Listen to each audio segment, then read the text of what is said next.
Саламатсыздар ма, құрметті көрермендер, қош келдіңіздер осы видеоға, осы бейне баянға, және Қазына, сен де қош келдің. Қош келдің. Бірінші рет келіп тұрмын. Кішкене қобалжып тұрмын, бірақ дегенмен қазір мен өзім жайлы айтамын, және тек қана мен өзімнің өмірімде болған, өзім істеген нәрсе емес, Құдайдың кереметі, Құдай менің өмірімде не істеді, және қалай өзгертті, сол жайлы айтатын болам. Сондықтан ойлаймын, Құдайдың өзі жетелейді, арамызда болсын. Бастайық, рахмет. Студияларың күшті екен. Рахмет. Енді ғана басталып келе жатқан студия, сондықтан сен де андай бірінші адамдардың бірісің, келіп отқан, не істеп отқан, екінші адамсың даже. Бір адамды біз түсірдік, бір қонағымызда, сен екінші қонағымызсың. Тарихта қалады екен. Тарихта қалатын оқиғалар. Бастайық дегенім ғой, сондай бір тілегім, қай жақтан туылдың, қалай болды, не болды деп сөйтіп. Негізі бастап кетейік. Мені көбісі білмейді. Мен негізі Өзбекстанда туылғам. Ата-анам Өзбекстанда туылған, мен де Өзбекстанда туылғанмын. Бір 13 жасыма дейін Өзбекстанда тұрдым. Туылу куәлігімде Өзбекстан деп тұр, әлі күнге дейін. Өзбекстанда туылдық. Ең алғаш біз ізгі хабарды сол өзбек халқы арқылы естідік. Өзбек әйелі арқылы. Жалпы отбасында мен үлкенімін. Менен кейін бауырларым бар, бір інім, екі сіңілім бар қазір. Үйдің үлкені болғандықтан өте тәуелсіз болып өстім. Біріншілер сондай болады. Өте тәуелсіз. Барлық мәселелерді үйде өзім шеше беремін. Ешкімге есеп бермеймін. Бұлай айтқанда орысша айтады ғой, храбрый дейді ғой. Сондай батыл адам болып өстім да. Үйде де анамыз негізі өте жуас адам. Өте жуас, момын кісі да. Ал үйде әкем кішкене мінезді болатын. Ал мен әкеме тартқанмын да, содан көбінде әкемнің мінезі басымырақ менде. Батыл айта саламын, бір нәрсені жаңағы ұнамай тұрса тіке айта салатынмын. Бірақ біздің отбасымызда сырттан қарағанда бәрі жақсы, шын мәнінде қиындықтар болды. Мысалы, әкеміз арақ ішті. Мен ес білгелі әкеміз арақ ішкен. Сол Өзбекстанда тұрғанда. Иә. Ал анамыз, айттым ғой, момын кісі. Қарсы келе алмайды. Әкеміз ішіп алған кезде анамызға тыныштық бермейді, тіпті бізге тыныштық бермейді. Бірақ біз әкеміз ішсе қуанатынбыз. Мысалы, бүгін айтады, мамам айтады, папаларың ішіп алған дейді. Іште қуанатын да, сол кезде. Сөйтсем, әкеміз ішіп алғанда жомарт болып кетеді ғой, ақша бере береді. Ол кезде Өзбекстанда сом ғой. Үйде пакет ақша тұратын. Ана сомның несі көп қой. Сөйтіп, ақшаның есебі жоқ, бере береді. Соған біз қуанамыз ғой деймін, бірақ шын мәнінде біздің анамызға өте қиын уақыт болғанда, сол уақытта ұратын, жаңағы анамыз сыртта, әкеміз ұйықтағанға дейін біз сыртта жүретіміз ғой. Енді бала кезде мен қатты түсінген жоқпын, сол кезде анамызға қатты қиын болған. Бірақ анам айтады, Құдайды іздепті сол кезде. Құдай қайдасың сен? Қашан тыныш өмір болады деп іздеген ғой. Содан Құдай анамызды тапқан, Иса арқылы естіген. Содан бала күннен анам арқылы естідім да, анам арқылы қауымға бара бастадық. Бірақ Өзбекстанда өте қатал.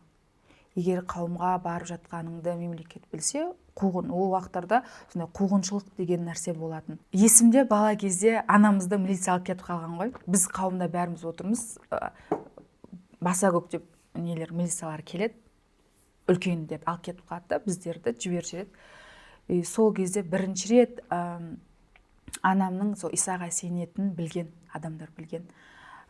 Бүкіл туыстарымыз үйге жиналған. Анамның әкесі, ағасы, тіпті анамның ағалары келіп, анама мойнына пышақ тақап, қазір бас тартасың, немесе өлесің деп.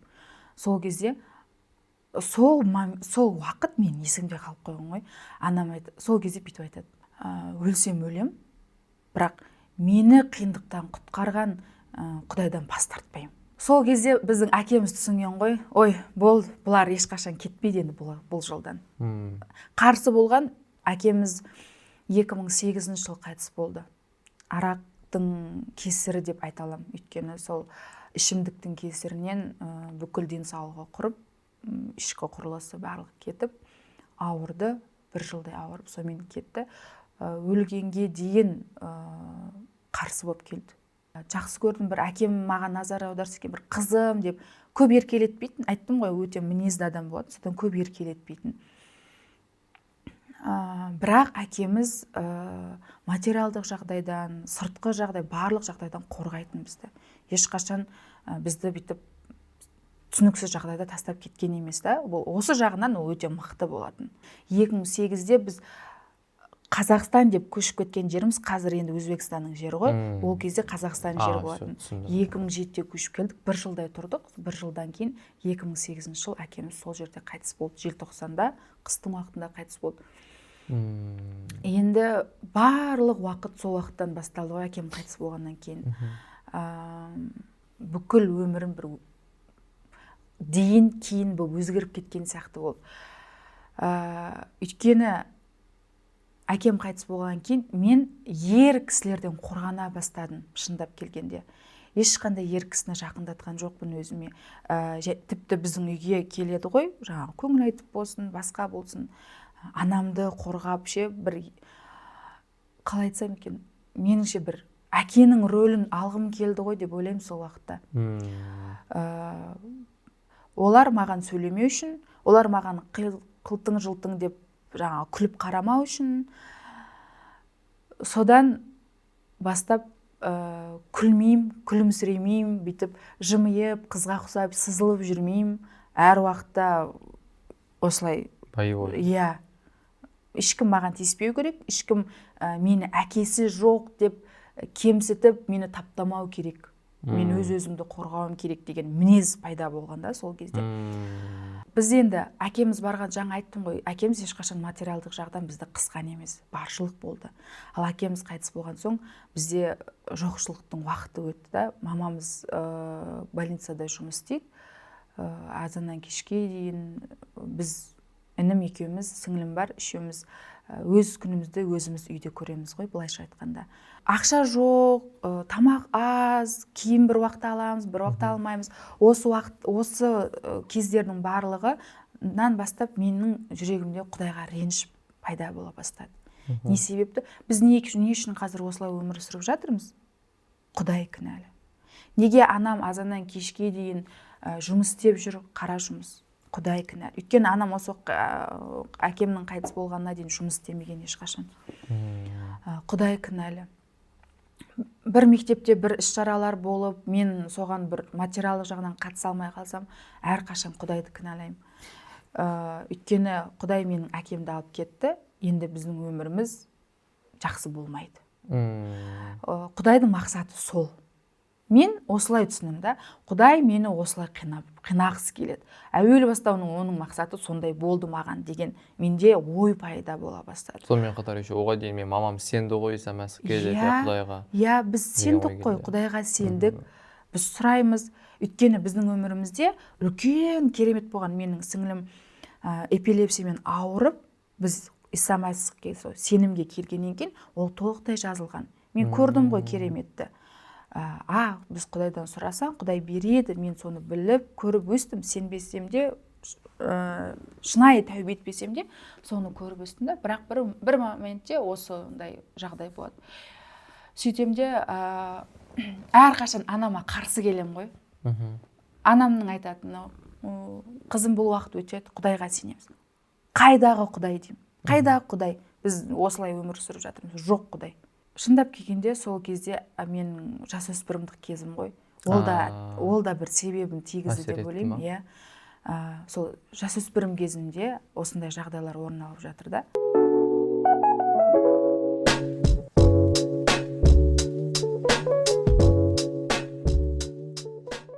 Бір күні анам қауымға шақырды. Мереке болды қауымда. Қандай мереке болды, есімде жоқ. Мен айтам, бармаймын деймін. Мен енді ешқашан қауымға бармаймын. Мамам айтады, бір рет барып көр, бүгін мереке, барып, сөйлесіп, тамақ болады, тамақ жейсің, көресің дейді. Сол мен жарайды деймін, барам. Осындай көп адам емес, бір 10 шақты адам мамам екеуміз кіріп барамыз да, сол уақытта мадақтап жатады, Құдайды мадақтап жатады. Мен сол кіргеннен бастап мадақтау біткенге дейін жылаймын ғой. Бұл аралықта бір жарым жылдай өтіп кетті ғой деймін. Әкең қайтыс болғаннан кейін. Иә, қауымға сондай бір жылдан аса мен барған жоқпын. Анам да әр жексенбі бара алмайды, өйткені алыста, Жетісайға келу керек. Біз алыс тұрамыз жаңағыдай. Анамның өзі бір айда 2 рет сөйтіп мүмкіндік барынша барып тұрады да, ал мен мүлдем бармаймын. Сол қауымға кірген кезінде жиналысқа мадақтауды естіп, мен қатты жылаймын. Мадақтау біткенге дейін жылаймын. Не үшін жылап жатырмын түсінбеймін. Мен тіпті ұялып жатырмын ғой жылап жатқаным адамдардан. Әлі реніш бар ғой, мен ашылғым келмейді оларға. Мен көз жасымды көрсеткім де келмейді ешкімге. Көзімді сүртем, бүйтіп бетін жабам, жерге қарап отырам, тоқтамай шығып жатыр да жас. Сөйтіп мадақтау бітті, жиналыс бітті. Содан кейін сол бағушы, сол қауымды жетелейтін жетекші кісі сұрады, қасына не үшін жыладың деп. Айтқым келмейді. Әкем сағындым, сол үшін жыладым деймін. Не үшін әкең сағындың? Қалай сағындың? Сұрайды, қалай сағындың? Сосын айта бастаймын, одан беттер жылаймын. Сол кезде мен түсіндім, адам Құдайды сағынады екен. Сонда сен әкеңді сағынбадың, иә? Мен әкемді сағынғам, бірақ мен ол жерде әкемді сағынғаннан жылаған жоқпын шын мәнінде. Мен Құдайды сағынғам ғой, өйткені мен 2005-тен 2015 жыл бойы қауымға барып жүргем, мама анаммен бірге бала кезде детский балалар жиналысында жүрген қыз болған, бала болған. Ал енді мынандай жағдай болады да, бірден жүрегім қатайып қалады, не істеп қалам, жабылам. Сол қауымға барған кезде енді жүрегім жібей бастайды ғой, қатып қалған нәрселер жібей бастайды да. Мен сол кезде түсінем, адамзат, адам баласы Құдайды сағынады екен, аңсайды екен, іздейді екен Құдайды. Мен сол мадақтаған кезде, мен Құдай менің қасымда тұрды да, мен сол кезде жылағам ғой, соны сезгем, Құдайдың күшін сездім да. Бірақ мен ол кезде де айттым, мен Құдайға ренжідім. Өйткені Құдай менің өмірімде осындай қиындықтар жасады деп. Ол кісі айтты, біз Құдайдың жоспарын білмейміз, не үшін сенің әкең қайтыс болғанын. Бірақ ең менің білетінім, Құдай сені қатты жақсы көреді. Бізді мүмкін жергілікті әкелеріміз кейде тастап кететін жағдайлар болады иә өмірде. Бірақ Құдай сені ешқашан тастамайды қасына. Егер сен сенсең, Құдай бүгіннен бастап сенің әкең бола алады дейді. Сөйтіп жүргенде анамыз екінші рет тұрмысқа шығам деді. Ол мені әлі жүрегімдегі жаралар әлі жазылған жоқ. Тағы да ол келіп соққы болады да. Сөйтемін де жарылам. Мен сенімен тұрмаймын деп мен үйден кетіп қалам. Әжемнің үйіне кетіп қалам. Інімді алып кетіп қалам ғой. Екеуміз кетіп қаламыз. Содан мен бүкіл туысқандарыма айтамын, мен анам екінші рет тұрмысқа шығып жатыр. Мен бармаймын ол жаққа. Ренжілі болды. Иә, реніш пайда. Сол кезде, мен ойлаймын, сол кезде одан да қаттырақ реніш пайда болды деп. Өйткені мен шықпашы дедім. Ол кісі біраз уақыт күтті. Мен ойлады ғой деймін, бала ғой, ұмытып кетеді деп. Бірақ қарамай шықты, тұрмысқа шықты. Және қауымда қолдады да. Дұрыс, қолдаған дұрыс. Мен қазір түсінем ғой, бірақ ол кезде мен түсінген жоқпын. Неге олар мені ойлаған жоқ деп мен ренжідім да, қауымдағы адамдарға да ренжеймін. Неге олар менің көңіліме қарамады, неге істемеді деп ренжіп кетіп қалғам. Бірақ мен апам, ата-әжемнің қолында жүрген кезде мен түсіндім, анамнан артық маған ешкім жақын адам жоқ. Тіпті ол менің әжем болсын, әпкем болсын, ешкім маған жақын бола алмайды. Мен кешір деп мен қайтадан барам. Сенен артық мені ешкім жақсы көре алмайды екен. Мен соны түсінем. Екінші әкемізбен қарым-қатынасым дұрыс емес. Ешқашан дұрыс болмады. Қазір ғана мен ол кісіні кешіріп, бәрі жақсы болым, бірақ сол кезде күнде ұрыс, ол кісімен ұрысып қала берем. бар арманым үйден кету болды ғой, ауылдан. Қашан мектеп бітірем, қашан мен кетем осы үйден. Бір мені қинап, мені бір жұмыс етіп, ондай нәрсе емес. Ана менің ішімдегі көкіректік қой сондағы. Көкіректік, ана мойынсынбау, қабылдамау, сондай нәрседен да, ол мені қинағаннан емес. Анам керісінше жан-жағымда қызым кешіре салшы, қызым үйтіп жүгіріп жүр. Көкеміз де аса бүйтіп бізге үйтіп не істемейді, қысым көрсеткен де жоқ. Мендегі сол әлі көкіректік мінез, жаңағы жаман сол мінездер, қасиеттер, солар мені жібермей жатқан солар ғой. Оқуды бітірем, мектепті бітірем, ұбт болды, ұбт-ға дайындаламын. Бірақ өкінішке орай ұбт-дан аз балл жинаймын. Өту балын жинап тұрмын, проходной балл жинап тұрмын, бірақ оқуға грантқа түсе алмаймын. Ал мен кім оқытады? Ешкім оқыта алмайды. Менің анам оқыта алмайды. Екінші әкем де оқыта алмайды. Әкемнің бауырлары, олардың өз өмірлері бар. Сөйтем да, менің ана жүрегімдегі нәрсе қайтадан шығады ғой. Мен айтам, міне, әкем жоқ, енді мен оқуға түсе алмаймын. Әкем болғанда мені оқуға түсіретін еді, ақша төлеп түсіретін еді. Мен жұрттың балаларына ұқсап оқитын едім деп қайтадан кінәлі сезім қайтадан пайда бола бастайды, қайтадан депрессия кіре бастаймын. Бірақ мен айтам, сонда да ауылда қалмаймын, Алматыға кетем деп. Алматыға келем, 2013 жыл Алматыға келем.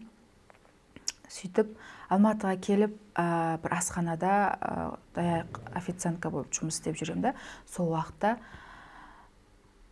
бір сенуші отбасы ерлі-зайыптылар мен туралы естеді. Сол ауылдан қауымға бармаймын, айтпақшы, Алматыға келдім, қауымға бармаймын, өйткені азынан кешкен жұмыста боламын, және сенбеуші туыстарымның үйіне тұрам, қауымға бармаймын. Содан ол ерлі-зайыптылар естеді, ауылдан келген сенуші қыз туыстарының үйінде тұрып жатыр. Сөйтіп олар келеді, мен жұмыс істеп жатқан жеріме келеді, сөйтіп сұрайды, Қазына, сенің арманың қандай? Нені армандайсың деп сұрайды. Мен жаңа айтам ғой, арманым оқуға түсу деп. Сондағы әркімнің арманы сол кезде әртүрлі ғой. Біреулер шетел, анау десе, менің бар арманым сол оқуға түсу болып тұр да. Сөйтіп мен барлық айтам, оқуға түсу, бірақ мен оқуға түсе алмаймын, мен ақшасын төлей алмаймын деп сөйтем. Ол кісілер маған айтады, біздің үйде тұруға қалай қарайсың дейді. Ол отбасылар сондай әкесі немесе анасы жоқ, оқуға түсуге мүмкіндігі жоқ, қыз балаларға көмектесетін отбасы. Сол жылдары сол қызметті бастаған олар сол кезде. Сөйтіп мен ол кісілердің үйіне тұруға барам. Ол жай ғана үй емес, енді басқа да қыздар бар ол жерде. Балалар үйінен келген қыздар болды мен барған кезде. Детдомнан келген қыздар болды, 2 қыз болды. Мен 3-ші қыз болып бардым. Сөйтіп, ол жерде тәртіп бар ғой. Тәртіп бар. Ал мен тәуелсіз болып өскем, ешкімге есеп бермеймін, ешкімге еш нәрсе ескертпеймін, өзім қалаған нәрсемді істеймін. Сөйтіп өскен адамын да, ал ол жерге барамда, қалай айтсам екен, Құдай мені топ етіп түсіреді да сол жерге. Сөйтеді да менің бұрынға ойлап жүрген қиындықтарым түк болмай қалады ғой. Сөйтіп менің сенушімін, ол кезде қауымға бара бастаймын, 1 жыл өтті, сол отбасымен жүрем, қауымға бара бастаймын, ой, жақсы сенушімін, жаңағы пунктуально дейді ғой, сондай сенушімін. Бірақ менің мінезім, былайша айтқанда, сол кезде айтатын, маған айтатын да, мінезің ит деп. Ит мінезім бар да сол кезде. Сыйламаймын ғой. Олар маған айтады, Қазына, олай істеуге болмайды деймін. Жаңа қабылдамаймын. Көкірек болғанмын ғой енді. Не үшін деп мен не істеп тұрам да, беттеріне шауып тұрам ше.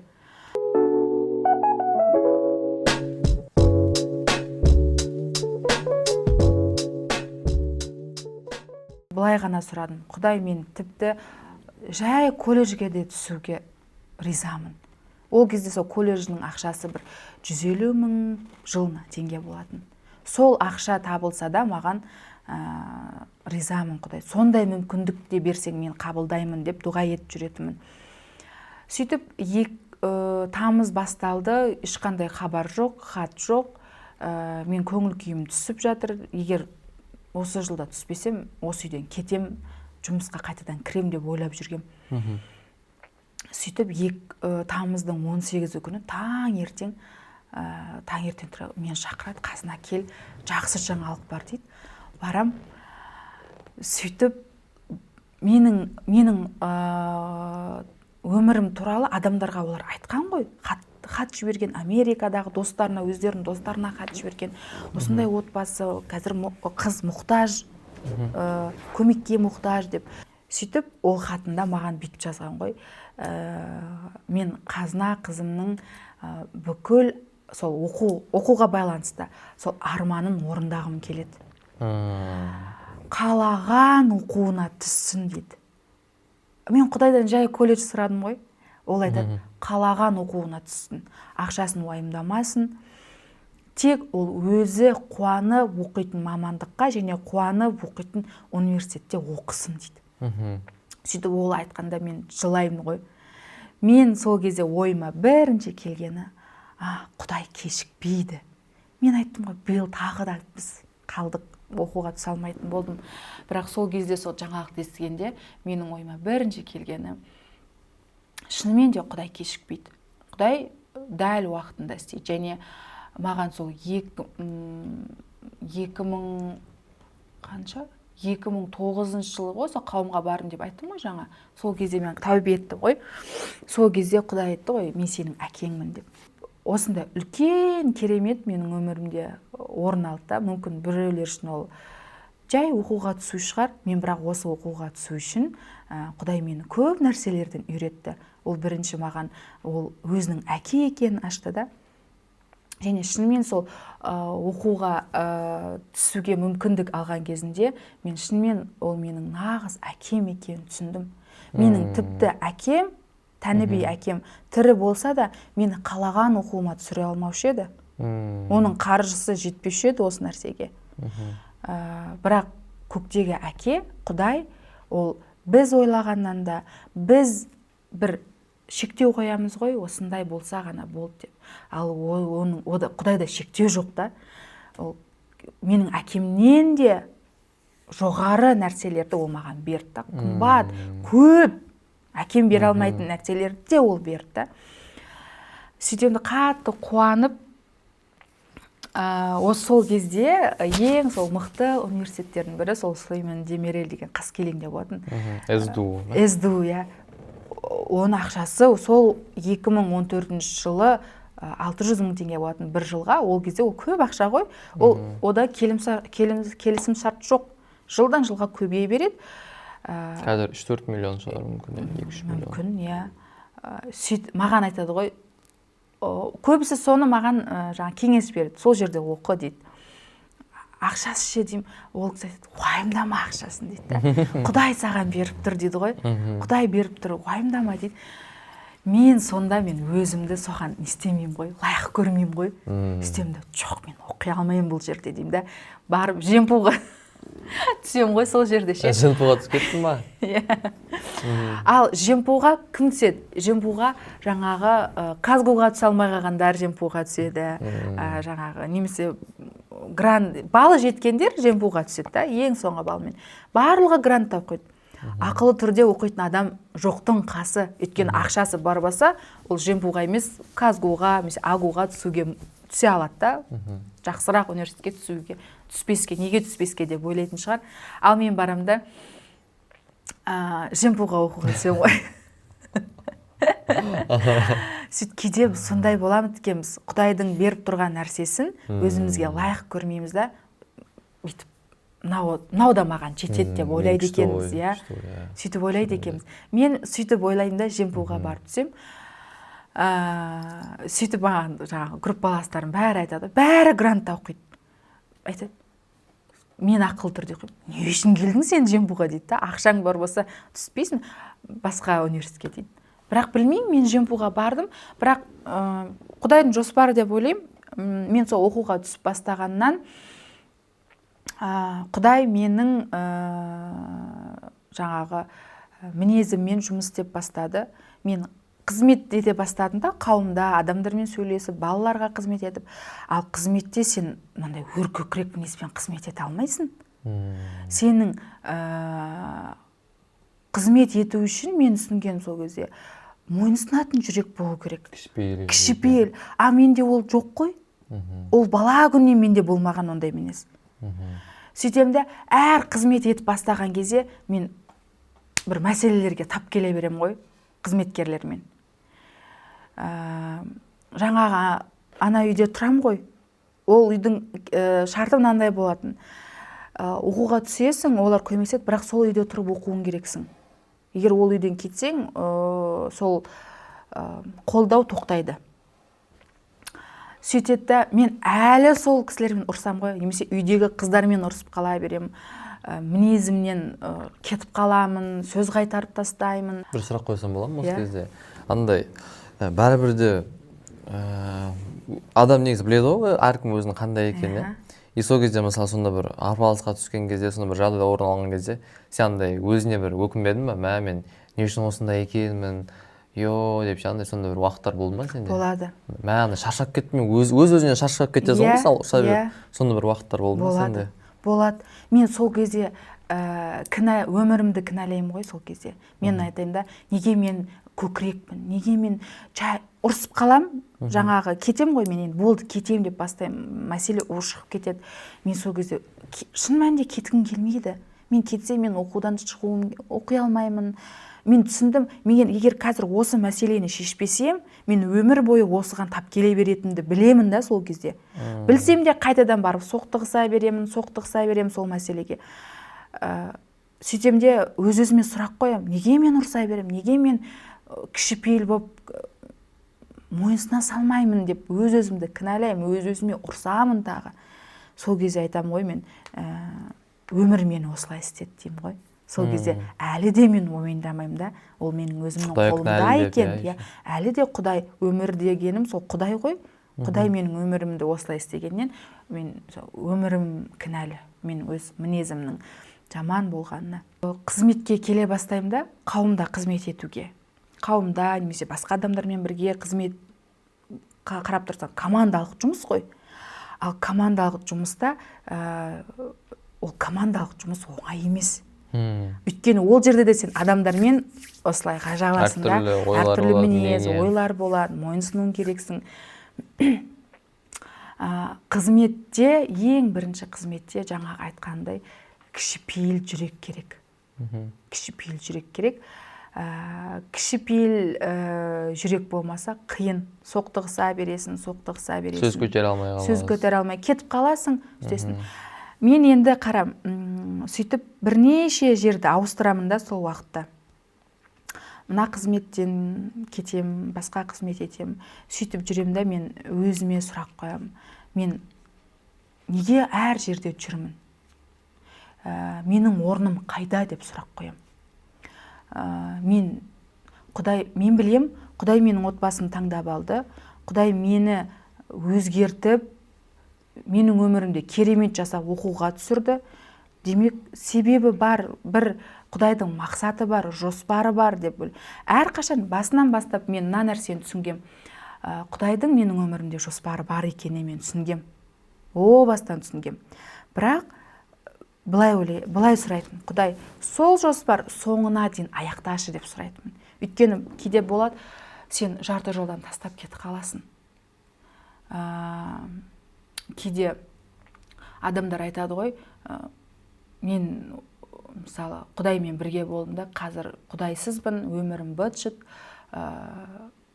білмеймін не үшін осылай болды деп. Бұл жерде Құдайдың кінәсі жоқ, бұл жерде біз кінәліміз. Өйткені Құдайдың бізге дайындаған жоспарын біз жарты жолдан тастаймыз да, біз өзіміздің жоспарымызбен кетіп қаламыз. Мен осы нәрсені түсіндім, Құдайдың жоспары бар, ол нәрсені соңына дейін аяқтау керек. Осы жоспар соңына дейін болу керек. Егер мен қазір мінезіме ерік беріп, сезімге ерік беріп, мен өте қатты сезімге ерік беретін адам болғам. Ашуға ерік бере саламын, өз-өзімді жертва несіне түсіре саламын да, бәрі кінәлі, мен ғана тазамын да, кетіп қалуға дайын тұратын адам болғамын да. Сезімге ерік берсең, сен мінезіңе ерік берсең, сен сол жоспарларды соңына дейін жеткізе алмайсың. Сөйтіп Алматыға келген кезде Құдай мені көп өзгертті негізі. Сол қызмет етіп жүрген кезде командалық жұмыста мен көп өзгердім.